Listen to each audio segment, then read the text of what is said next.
Saya Siti Syahbanil Khairun Nisa dari SMP IT Ma'rifatul Hikmah, Serdang Bedagai, Sumatera Utara, sebagai peserta lomba pidato Islami tingkat nasional yang diselenggarakan oleh Insan Cendekia Boarding School, Payakumbuh, Sumatera Barat.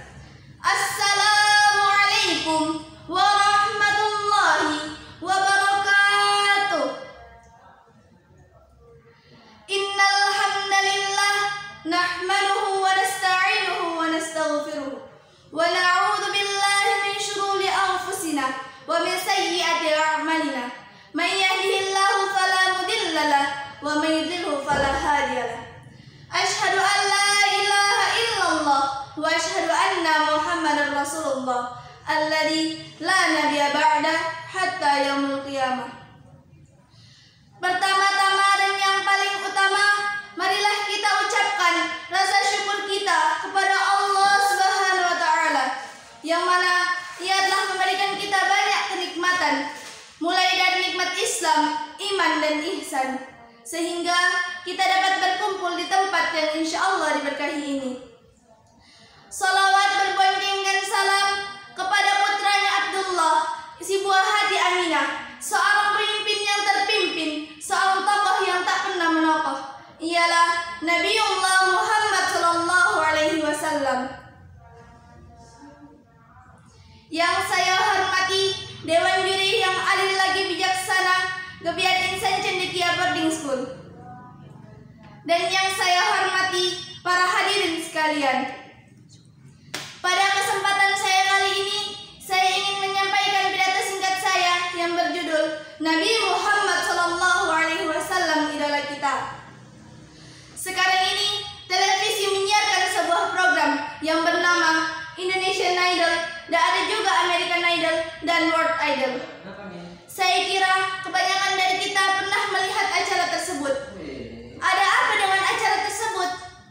Acara ini ditayangkan untuk menampilkan para pendatang baru dalam belantika musik yang kemudian dipilih oleh penonton melalui SMS ataupun premium call. Pemenang dalam event ini akan menjadi idola jutaan orang yang menikmati penampilannya dalam bernyanyi. Bagaimana dengan kita, wahai saudara-saudaraku? Apakah kita termasuk orang yang memuja idola palsu itu?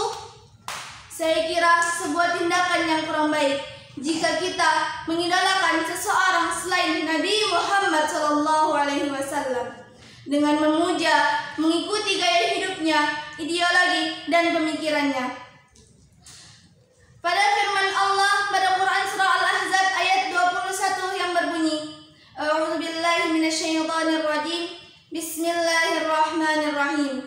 Laqad kana lakum fi Rasulillahi uswatun hasanah. Sungguh terdapat suri tauladan yang baik bagimu dalam diri Rasulullah. Nabi juga mengingatkan kepada kita melalui sabdanya, yaitu la yu'minu ahadukum hatta akuna ahabba ilaihi min waladihi wa waladihi wan nasi ajma'in. Tidak sempurna iman seseorang di antara kalian sampai aku menjadi yang paling dicintainya, lebih dari anaknya, orang tuanya, dan seluruh manusia di dunia ini. Hadis riwayat Bukhari. Muhammad SAW adalah satu-satunya idola dan suri tauladan kita.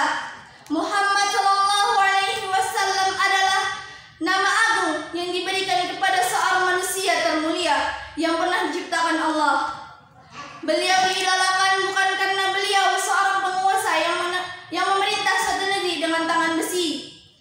Bukan pula beliau seorang hartawan yang membagikan harta kekayaannya kepada orang-orang miskin.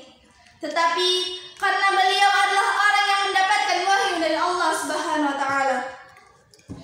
Kita harus menjadikan beliau sebagai idola karena beliau adalah tokoh termulia dengan sifat-sifat kemanusiaannya yang sempurna. Sejak masa kecilnya, beliau dikenal dengan sebutan Al-Amin, yang menunjukkan bahwa beliau adalah pribadi terpercaya, tak pernah berkata dusta, menyalahi janji, ataupun mengkhianati amanat. Saudara-saudaraku yang insya Allah dirahmati Allah, Muhammad SAW telah berhasil mengubah kondisi masyarakat yang sangat buruk menjadi masyarakat yang ideal. ideal menurut Allah hanya dalam kurun waktu 23 tahun saja. Suatu keberhasilan yang sangat luar biasa. Keberhasilan beliau tidak hanya diakui oleh umat Islam, tetapi juga diakui oleh para sarjana barat ataupun orientalis. Salah satunya ialah Michael Hart yang menulis di bukunya 100 tokoh terkemuka di dunia bahwa Nabi Muhammad SAW adalah tokoh yang menempati peringkat pertama mengalahkan siapapun manusia lain di dunia ini. Saudaraku, bagaimana Muhammad SAW menjadi idola kita? Berarti mencintainya, mengikuti ajarannya, mencontoh sunnah-sunnahnya, dan berjuang untuk menegakkan agama yang diajarkannya.